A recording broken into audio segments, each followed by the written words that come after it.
Alright, what's going on, my APUSH friends? Okay, so I decided to film a little mini intro to the 1950s notes and finish up with the 45 to 53 notes that we didn't cover in class today. As kind of an intro, I'm going to attach them to the front of the other video so you get the best of both worlds. I'm going to actually pick it up where I left off with 5th period today, Friday, the 7th of April, which was on the slide. So, without further ado, let's get to it. Let me make sure my timer's going fine. It is. Alright, so I already covered Sun Belt and Rust Belt, right? The Sun Belt is where people move to. It's the red region on the map during this era. It continues all the way up till today. The development of air conditioning is absolutely vital, fundamental to this growth. Because it opens up places like in the American Southwest, Texas, Southern California, Florida, the South, where many people are more willing to live now that they have the benefit of air conditioning. For instance, California benefits more than any other. There's a lot of war industries in these places too. The airline industry located in Southern California, in Texas, in Florida, and on military bases as well. So all of these are factors. This is a great little cartoon or advertisement, right, where you see the husband and wife inside benefiting from the air conditioner and the group in the back there, the husband sweating it away. All right. Other reasons as well. Jobs move out of the Rust Belt, the Northeast. They move to the Sun Belt. I can skip over all these figures because they really just emphasize what I just said. Let's get to culture and television and movies. Television and movies. While TV becomes, without a doubt, the most important form of entertainment and information in the United States, it replaces radio. It wasn't even invented available until 1947, and then suddenly it is widespread by the early 50s. It just explodes onto the scene. So that 90% of families already have one by 1960. The amount of time we're in front of the TV, the number of shows that are available skyrockets. It also absolutely promoted conformity, where people were supposed to conform to these these traditional ideals. White families, husband and wife staying together. Husband goes off to work, wife stays at home. Kids, are perfectly behaved. It just wasn't the reality for many families, especially families that were living in poverty, but nonetheless, these were the stereotypes. There's the Mickey Mouse Club. We start to see advertisements or entertainment for children. We have James Dean, movie stars who start to develop during this time that appealed to the younger generations. They oftentimes reflected a challenge to this conformity. For instance, James Dean was a rebel, smoked cigarettes, drove fast cars, was something of a sex symbol, wore the leather jacket, died in a car crash when he was speeding along. He became popular with a lot of folks before his death for challenging kind of conformity, for being a rebel against this incredible conformity to belong, to follow the behavior of everybody else. Marilyn Monroe, again, another kind of starlet, used her sexuality, really challenged sexual norms and sexual conformity, really advertised her sexuality or flaunted it. Became a sex symbol, became a movie star actress, a good singer, and really just a really famous entertainer until her death. Of course, we have drive-in movie theaters as well, right, which were very popular. Best of both worlds. You get the access to the movies. You can bring your car, which Americans are obsessed with. Rock and roll music develops during this time, right? And it originally was an African-American style or format. It had developed out of blues. It became known as race music in the United States before it became mainstream. A lot of southern radio stations, rural radio stations wouldn't play it at first because they associated it with African-Americans. Bill Haley and the Comets were the first to develop a first rock and roll hit to top the charts. They were an all-white group a lot of the time.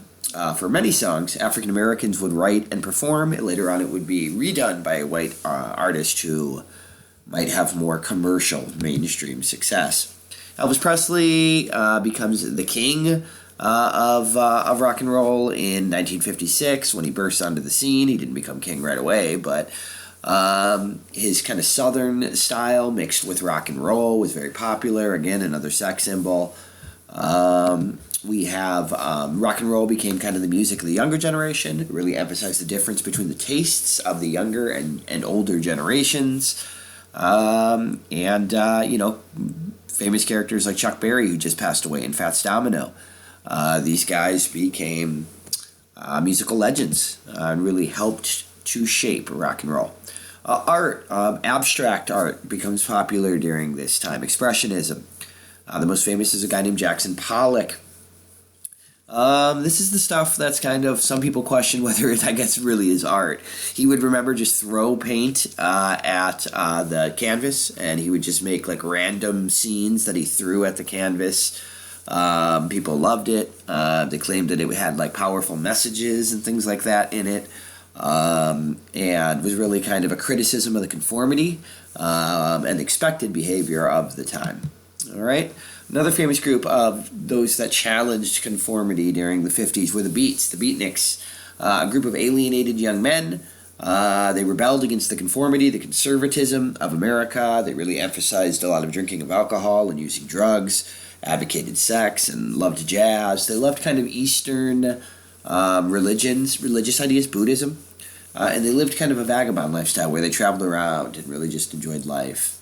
The most famous was a guy named Jack Kerouac. He wrote a very famous book, On the Road, which is kind of a Bible for the restless youth who travels around and really just kind of experience life for what it is.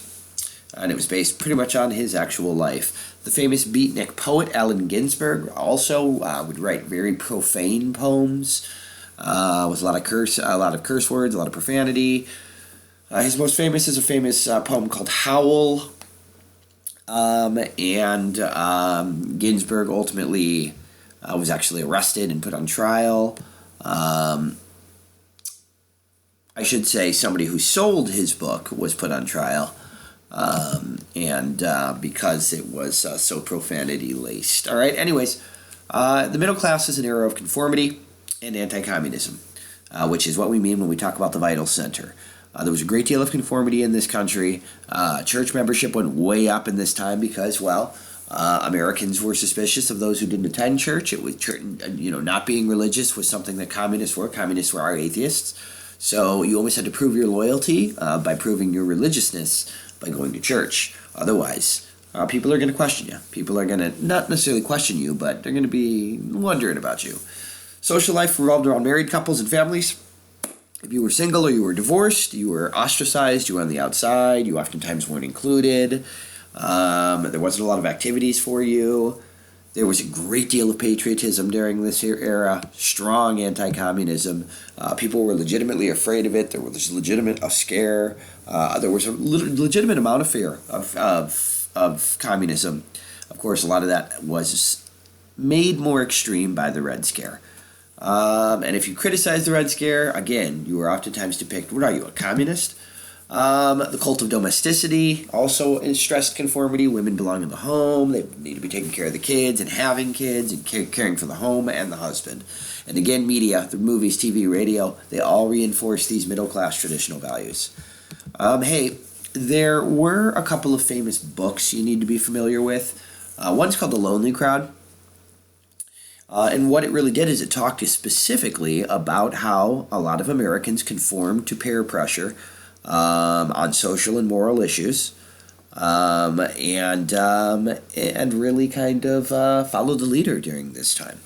It also talked about how maybe we were a little less risky than in previous generations, when Americans were known for taking a lot of risks and for kind of being gamblers. So ultimately, he just kind of chronicled what we talked about, that there wasn't a lot of, I guess you could say, individuals speaking out and leading society during that time. And then there's another famous book by John Kenneth Galbraith. It's called The Affluent Society. What he talked about was we were too focused on wealth, we were too focused on money, and we ought to have been focused more on education and healthcare.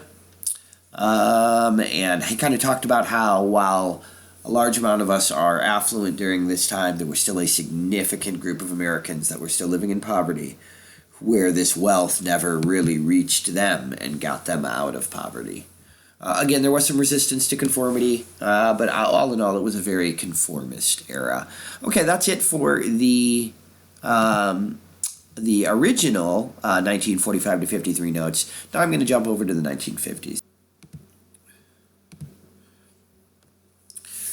Hey, APUSH folks, we're covering the 1950s notes. And if you recall, we actually started these in class on Monday before we jump back to the 1945 to 53 notes. And so, again, I just wanted to hit on some of the highlights that we covered in class on Monday. Remember, this is Dwight Eisenhower's presidency now because he's going to win the election of 1952.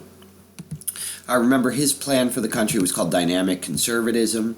He wanted to maintain New Deal programs while at the same time try to balance the budget. Of course, he's unable to really balance the budget because of programs like the Interstate Highway Act. Remember, that massive freeway project, $27 billion, 42,000 miles of road.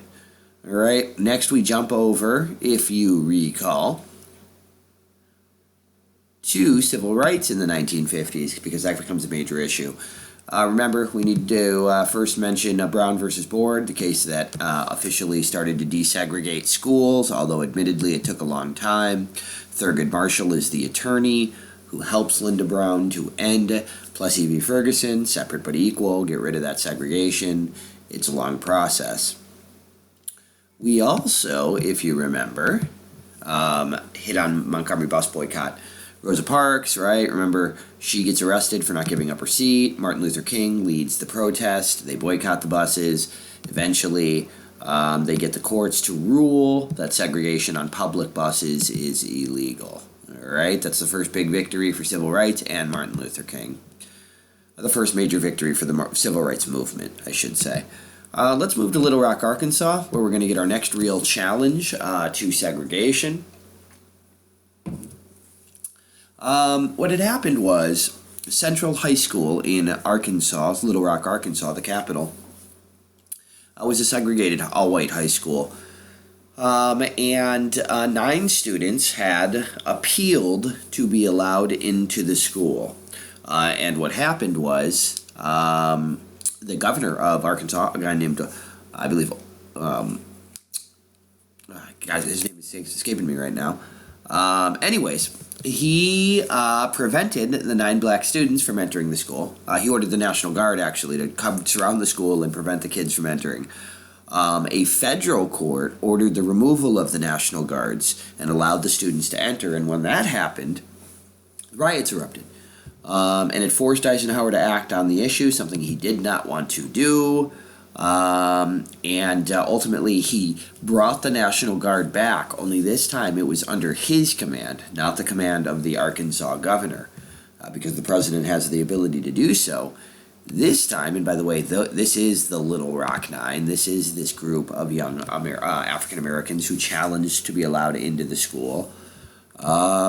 And Eisenhower was forced to send federal troops to Little Rock. He nationalized the National Guard of Arkansas, and he actually ordered them to now protect the students. So the same troops that had just been ordered to block the students from entering by the governor of Arkansas now are taken over by the president, Eisenhower, who orders them reluctantly, because he didn't want to have to get involved, to protect the kids, and ultimately they are allowed into the school. It's the first time a president actually sent federal troops into the South since Reconstruction.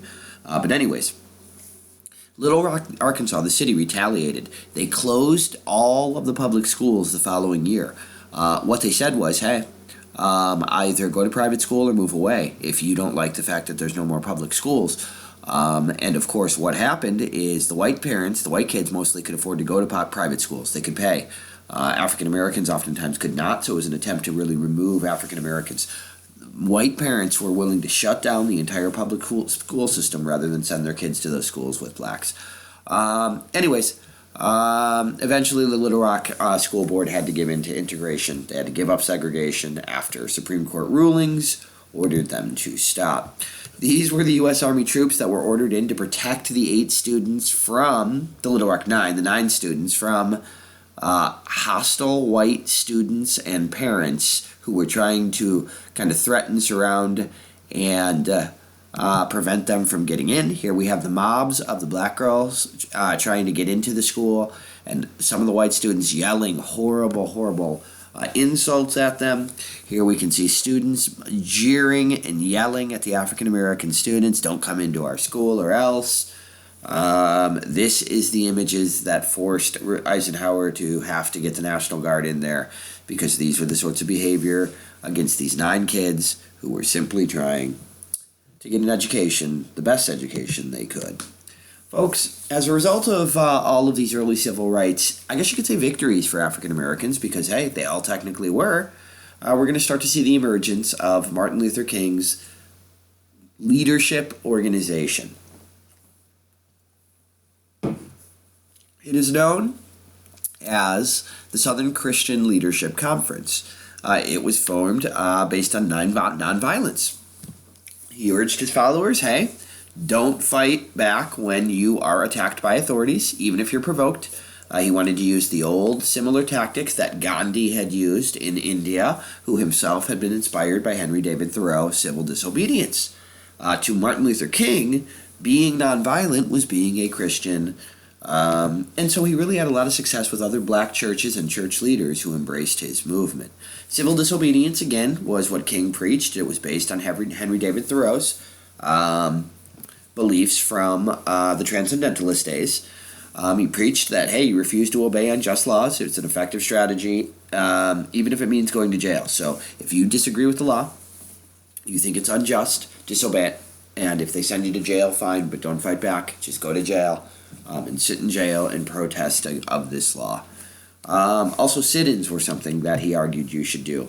If you were not supposed to be in an area as an African American, the Southern Christian Leadership Conference argued, hey, go in there and sit down and refuse to get up. All right, even if it means they arrest you, go ahead and do it. All right, and protest silently and quietly. Just protest any way that you can in a nonviolent way. Ultimately, he argues, we're going to be viewed as the bigger people, as the better people. We're going to be viewed as the ones that are the victims here, and they're going to be viewed as the bad people because they are the bad people, he says, and we're fighting for the just cause. Ultimately, his followers and others around this country are going to be inspired by his message and the message of his organization, the SCLC. One of the first groups that's inspired is a group of North Carolina college freshmen who live in Greensboro, North Carolina, and they want to protest what they think are unfair segregation laws. So anyways, there's a department store called Woolworths. Now at the time, it was really common for department stores to offer food, lunches. They would have like a lunch counter, almost like a little eatery. And this one was in the South, and it happened to be segregated. It was whites only. And so they went into the whites-only section of the eatery, and they sat down, and they refused to get up. This became one of the earliest sit-ins, and definitely one of the most famous. And here's the image of those 4 guys sitting at the lunch counter all day, refusing to get up. And when the store closed, they would get up and they would leave. The next morning, the store would open up. They would sit right back down again, and they'd refuse to do it. All right? Eventually, it attracted mobs of both supporters and of opponents. And what happens is it spreads like wildfire to other communities. White customers would come in. They would basically try to kind of threaten or encourage them to leave, threaten them to leave, scare them, pour things on top of them. This is like things like ketchup and mustard and sugar. All these things being poured on top of these people to try to scare them, to try to humiliate them, to get them to leave. And you'll notice, look at the people in the background doing it. It's whites of all ages, mostly young people, alrighty. But you'll notice there's old people there as well who are engaged in this behavior. Anyways, incredible sacrifice by these folks. And hey, this is not like they don't know that they're not going to be hurt or harmed or lynched. I mean, at any point that could happen. They still sit there. They refuse to leave. But they also attract many supporters, and they attract the media and newspapers, and soon television stations are going to show up with their cameras. And this is going to really become like a national story. This is the actual lunch counter where they sat down and refused to go. It's now at the Smithsonian Museum in Washington, D.C.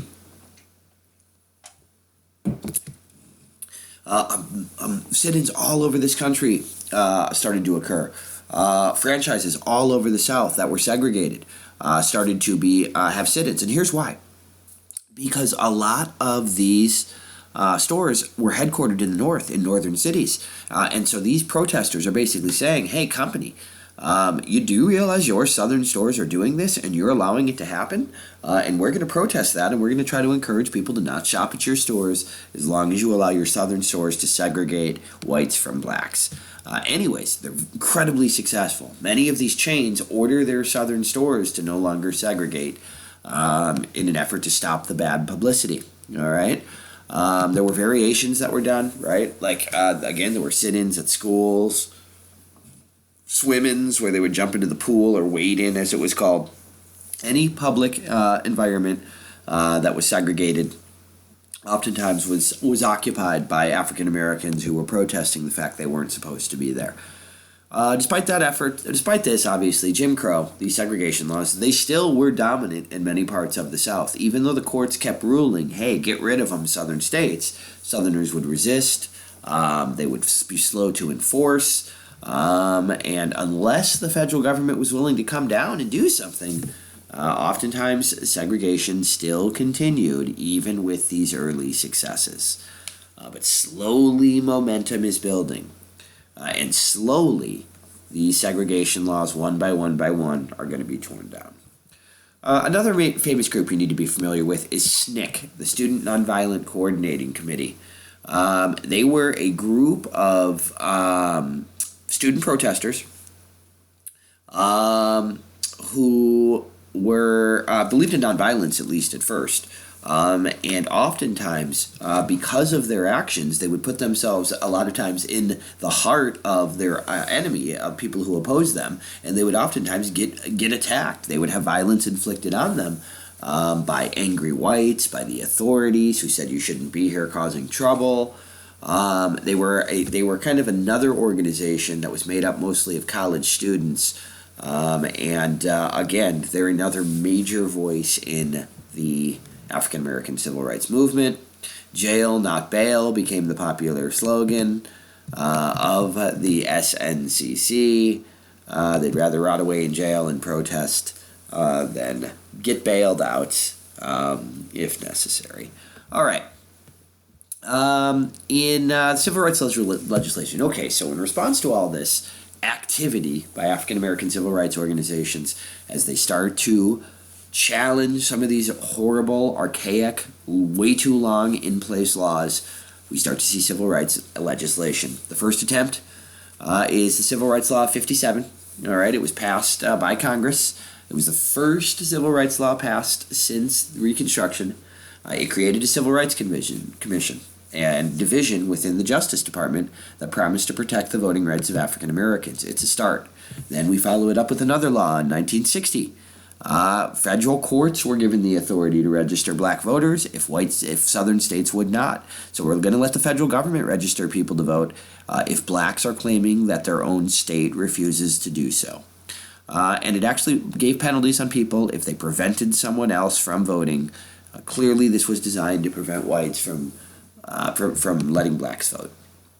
Other groups in the 50s, Hispanics, they really kind of begin to suffer in the 50s and 60s after having so much success in the 40s with the Bracero program. Well, why? Because remember, there was demand for low-wage laborers in the South for agriculture, and that's why the government created that Bracero program and extended it. But many of these Braceros, after the program was canceled in the 1960s, stayed. They didn't want to go back. Many of them had been here for almost 20 years. And so in the 1950s, President Eisenhower instituted a program to try to find, to arrest, and to deport these undocumented Mexicans who had been here as part of the Bracero program. It was known as Operation Wetback. And obviously it's a sign that, that term, which obviously we view as very offensive today, was more commonplace in that vernacular. Anyways, despite the efforts to deport all of these folks, they're unable to do so. By 1970, Most Mexican Americans actually lived in urban areas, as was the case with most ethnic minorities. Native Americans, incredibly high unemployment on the reservations. They did get some help during World War II with the New Deal. The Indian Reorganization Act ended the Dawes Severalty Plan, so that was finally over thanks to President Roosevelt. But in the conservative era of the 1950s, Congress took away financial support from a lot of reservations. In addition to that, some Indian lands were transferred to others and sold off. In fact, Congress was trying to get Indians to leave the reservations entirely and to move into cities. Some did, but whether they lived in cities or on the reservation, oftentimes Native Americans, Indians, experienced incredible poverty. Foreign policy is a major topic during Eisenhower's presidency, and we're going to see a real change from Truman's containment. Eisenhower and his Secretary of State, John Foster Dulles, developed something called the rollback policy. It wasn't enough to just contain communism. Now we want to roll it back from where it already exists, they say. Two major ways or principles behind this strategy. One, there were too many people, they said, in Eastern Europe that were living under captive communist governments that were being exposed to too much propaganda and brainwashing, and we needed to do more to help those people to resist, to fight against communism in their home countries. The other part of it, we said, was massive retaliation. Any Soviet or Chinese act of aggression or attack against us during this era would result with a complete nuclear strike by the U.S. government against both China and the Soviet Union. So we promise any attack against us, and we will nuke you to smithereens, so don't even try us. These guys believed in the art of brinkmanship, they called it, which was never backing down, even if it meant going to the brink of nuclear war. They both believed that the Soviets would never actually risk nuclear war, that they were all really talking bluster during this time, and that when push came to shove, the Soviets would back down and would avoid nuclear war. So again, in a lot of ways, it's a rejection of containment because they want to roll it back. They see it as immoral. They're not going to allow it to exist where it already did. All right.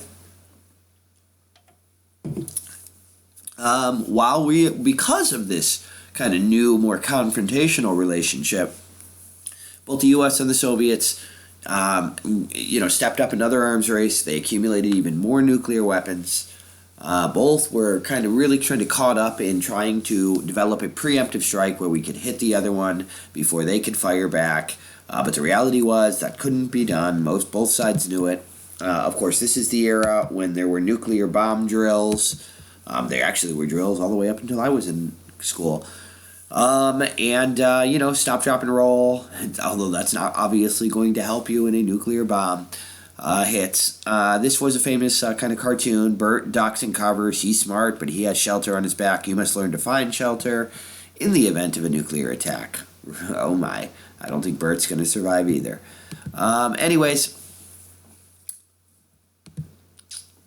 Again, we see the emergence of the first hydrogen bomb being tested, right? We see these new massive weapons. We see more of them than ever before. This is crazy. This is the destructive radius of an A-bomb, all right? That circle right there, that's how much area would be affected by it. This is the impact of a single hydrogen bomb on the same area. Look at how much more devastating that would be. That's how much more crippling the H-bomb was. And now the Soviets develop it as well, so both sides were going to face annihilation if if nuclear weapons were launched. Both sides knew it, and so something called MAD, mutually assured destruction, would take place, where both sides would be destroyed, and so neither side was really too willing to use it unless they felt they had no choice.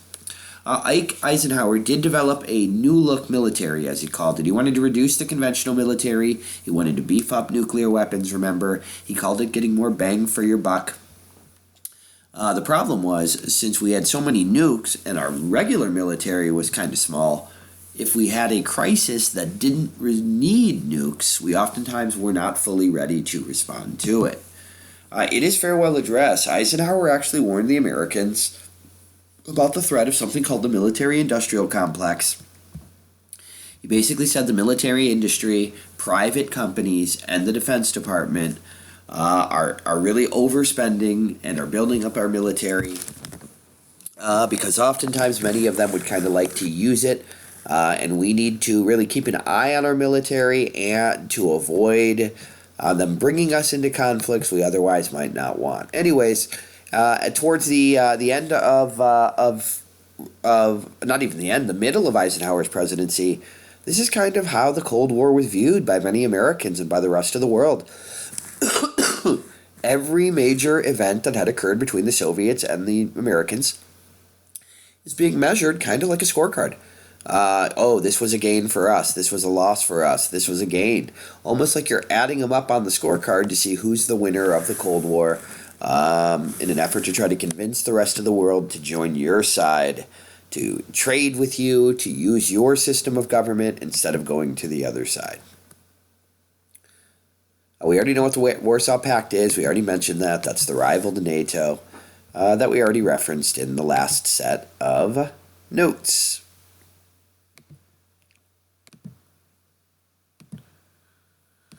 And so what we're going to get here as we get into the mid-Eisenhower years, we're going to actually get a thaw in the Cold War, an improvement in relations. When there's a thaw in the Cold War, things actually get better between the U.S. and the Soviets. That's why we use the term thawing.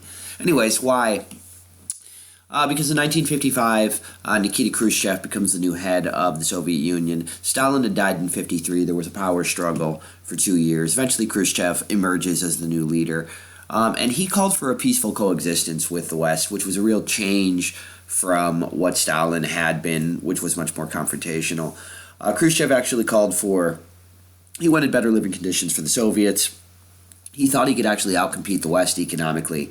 He thought that the Soviet economy could actually beat us. And so he said, let's focus on that instead of trying to beat them at war. And so in 1955, the Soviets left Austria. They opened it up to democracy. In July of 1955, there was something called the Geneva Summit in Switzerland. It was the first peace conference ever since the World War II. European security is discussed, disarmament is discussed. Nothing major at the time, but it's a good first step. There we can see the leaders all meeting for the first time. I'll give you one question, who the freaking French guy is, of course. Jeez, freaking the French. Anyways, there's good old Lake. Now, hey, this is criticism of the Geneva Conference. Some people did not want us negotiating with the Soviets. This one pointed out, hey, we've been talking to the Soviets for 22 years. We've met with them 3,400 times. We've spoken 106.5 million words. We've had 52 major agreements, and the Russians have broken 50 of them. Clearly, this is from someone that does not want to see us working with the Soviets. They would like a more confrontational approach. And there is some reason for that, because in 1956, Hungary, inspired by what they had heard from Khrushchev's very liberal talk and by the Soviets allowing Austria to leave or getting rid of Austria, Hungarian freedom fighters declared independence and tried to seize control of the government. There were huge demonstrations for democracy and for independence. Eventually, the Soviet troops were called in. This time around, that was too much for Khrushchev. He was not going to give up Hungary too. He called the troops in. They crushed the uprising. We did nothing to stop that, even though we had very much encouraged those folks to fight for liberty. So ultimately, Eisenhower and Dulles were criticized a little bit for refusing to help these Hungarians who ended up being brutally oppressed by the Soviets once the Soviet government took back control. Another major kind of incident that occurred that really scared Americans towards the end of the 1950s was Sputnik. It was our first ever satellite launched into space. It was launched by the Soviets. It was an unmanned satellite. That's what it looked like. I know it doesn't look like much. It looks like something out of like a 1950s alien movie. Anyways, Americans were stunned by this. They were stunned that the Soviets were able to send a satellite into space, into orbit, especially before we were. It seemed like perhaps our technological superiority over the Soviets may have passed us by after all. How could they get to space before we could, many Americans said. This cartoon, awake at last. Are you awake yet, Uncle Sam? Are you awake by the beep? The beep? That's not an alarm clock. That's Sputnik's being launched into space. While you were asleep, while you were complacent and resting on your laurels, the Soviets passed us by and are on their way to outer space. Are you awake now? What are you going to do about it, Uncle Sam? That's the message in that cartoon. The U.S. public demanded that we start to build up our missiles to get our satellites into space, and there was a huge gap. The Soviets were way ahead of us in that, and so we pumped funding into building the missiles that are going to launch our satellites into space. We passed something called the National Defense Education Act. We developed a much more rigorous education program. We focused on math and science for the first time. And already by 1958, we launched our first Explorer rocket into space. We formed NASA in 1958. Why? In response to Sputnik. Our math programs, our science programs, our NASA, our National Space and Aeronautics Administration are all founded because of the Sputnik scare. We start to rebuild our military as well, again. Because we're kind of alarmed and stunned by this development. It kind of scared Americans into wanting us to repurpose ourselves towards fighting communism again.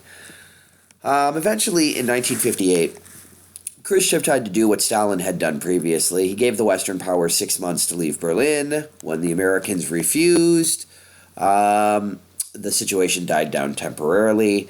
There were some visits during the Cold War. During the Cold War, Vice President Nixon visited the Soviet Union. He engaged in a very famous kitchen debate with Nixon, with Khrushchev, over kind of whose. It was humorous, it was friendly, it was tongue-in-cheek, but it was really kind of whose kitchens were better, Soviet or American ones. Khrushchev returned to the United States in 1959. They met again in 1960, Eisenhower and Khrushchev. And ultimately, the whole problem in Berlin, died down. Khrushchev backed down from his demand.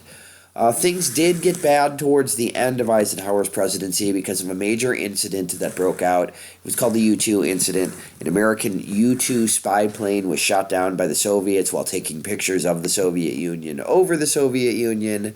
It occurred right before a summit was planned between the president and Khrushchev. Eisenhower admitted that he had ordered the flight. He did not apologize. Khrushchev called off the summit in protest. Ultimately, that American pilot was put on trial in the Soviet Union. Eventually, he was exchanged for captured Soviet spies. In the Middle East, the Cold War definitely heated up. And we're going to start to see how the Cold War now isn't just fought in Europe, it's fought overseas as well. The first place we see that is in Iran. In Iran in 1953, the CIA, our secret intelligence, our central intelligence agency, they overthrew the government of a democratically elected leader in Iran. Why? Because he was talking about nationalizing the oil fields, putting them under the control of the government, and taking them from the British companies that owned them. We viewed nationalizing oil fields as a step towards communism, and so we had him overthrown and killed. We had another guy put in as the new monarch, the new leader. He was an American. He was friendly to the United States. He was named the Shah of Iran. And he became the head of Iran, and he ruled it for the next 25 years. Well, folks, we really did this because we didn't want communism to spread into Iran. This decision is going to come back to haunt us in the 1970s, 80s, 90s, and all the way up till today, because in doing this, we're going to develop basically a terrible relationship with Iran once the Shah dies and his replacement takes over. The Suez Canal crisis. In 1956, also in the Middle East, this time in Egypt, Gamal Nasser, an Arab nationalist, became president, and he wanted the United States to help him build a new dam project and to give him weapons. When the U.S. refused, he went to the Soviets and asked the Soviets to do the same.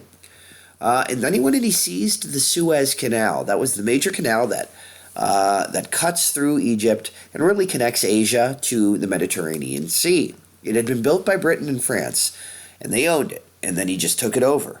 When that happened, France, Britain, and Israel attacked Egypt in an attempt to try to seize the canal back. Interestingly enough, this time, Eisenhower chose not to get involved and actually sided with the Soviet Union in passing a law or a resolution in the United Nations that denounced the attack and argued that Britain and France and Israel should stop it.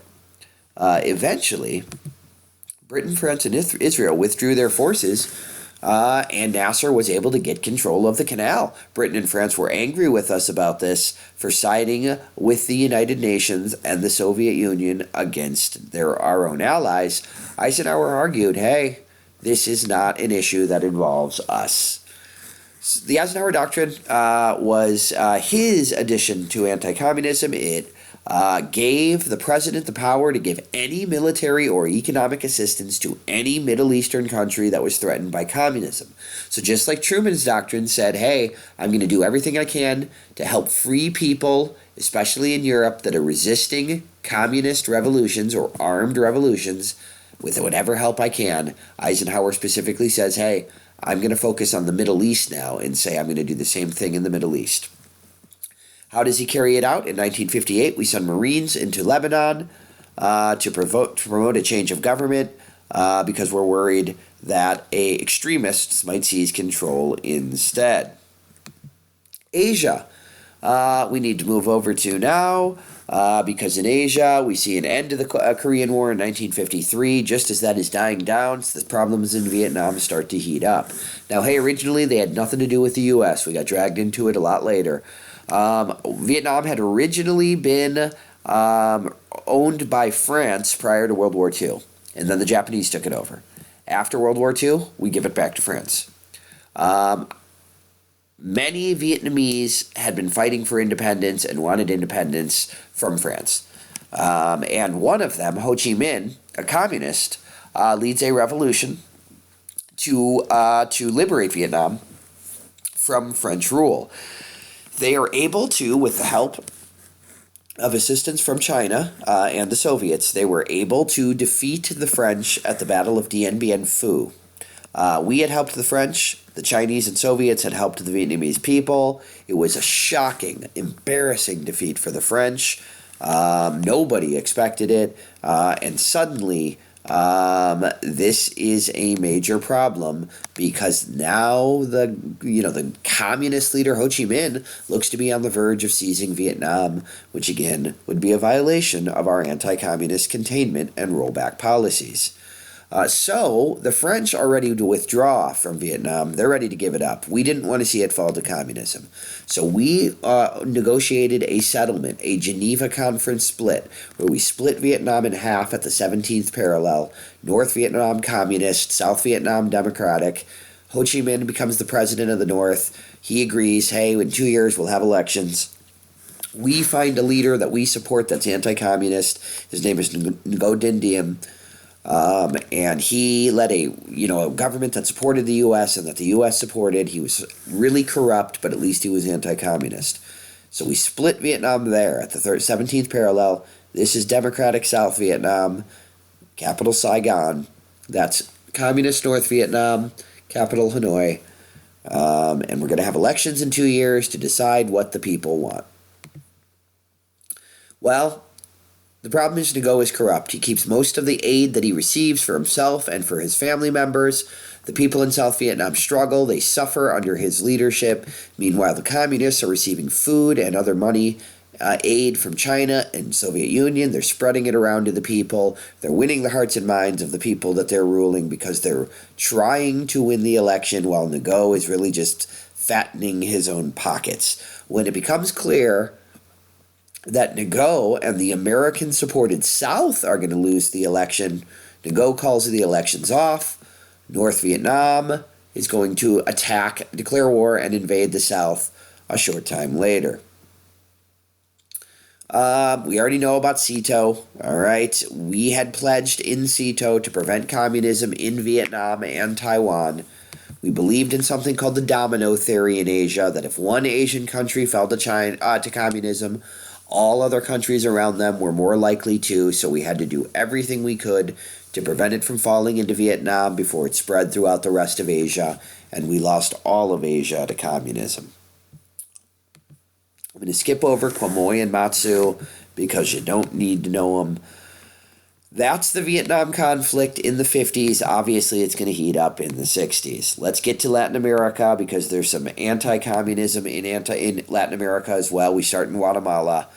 President Jacobo Arbenz Guzman took control of 500,000 acres of land that belonged to an American fruit company called United Fruit Company. He wanted that land for himself. He said that wealth ought to belong to the people of Guatemala. The company protested and asked the U.S. government for assistance. They thought it was wrong that their property had been seized by the Guatemalan government. By the way, that was the Guatemalan president. To me, he looks a little like Eminem, but whatever. Anyways, the CIA threw a coup. A coup is where you overthrow the government, by the way. They overthrew his government. They supported a coup that overthrew his government after he began accepting some weapons from the Soviet Union. The rest of the world knew that we were responsible for this. They opposed it. Nonetheless, we did it anyways. By the way, we established a democracy there that became known as the Banana Republic. Anyways, we also have Cuba. Prior to 1959, the U.S. was very active in Cuba. We had many American companies that were there. However, in 1959, Fidel Castro takes control of Cuba. He was a communist revolutionary. He confiscated all the property, all U.S. property in Cuba, and he took control of it to give it to the Cuban people. How did he do this? Well, he led a revolution against the government and was able to seize control. What happens is that Fidel Castro appeals to the Soviets for assistance. They decide to help Cuba by giving them aid. This is what's going to lead to a lot of conflict between the United States and the Soviets because, hey, Cuba is a big threat to us. They're like 90 miles from our coastline. They're right in our backyard. We don't want communism spreading to new places in Europe or Asia, so we most certainly don't want it in Latin America or just 90 miles from our border. But nonetheless, the Soviets become close to Cuba, and the U.S. begins plotting his overthrow in the 1960s. Finishing up these notes, we did work with the OAS, remember, our anti-communist alliance in Latin America. We gave them hundreds of millions of dollars in aid in an effort to try to get the OAS to condemn communism and to promise that none of the other countries would embrace it. Eisenhower evaluated, hey, he did further New Deal programs. He did help out the Fair Deal in some ways, which makes him not a traditional conservative. He did show a lot of leadership, especially during his last 2 years, when it's traditionally a time a president's not able to get as much done. His public works projects, his interstate highway, absolutely revitalized lots of the country, put people back to work. It was a big boost. He did definitely improve relations in the 50s compared to how they had been under Truman and Stalin. He was a little off and reckless with massive retaliation because in many ways it probably pushed us closer to the brink of nuclear war than we needed to be. His probably biggest criticisms was that he did not do more to help civil rights. He was slow to respond to African American civil rights. Even when he did in Arkansas with the Little Rock crisis, it's because he felt he kind of had to. And his treatment of Mexican Americans and Native Americans is pretty poor. That's where we're going to end it here, APUSH Nation. Hopefully that helps.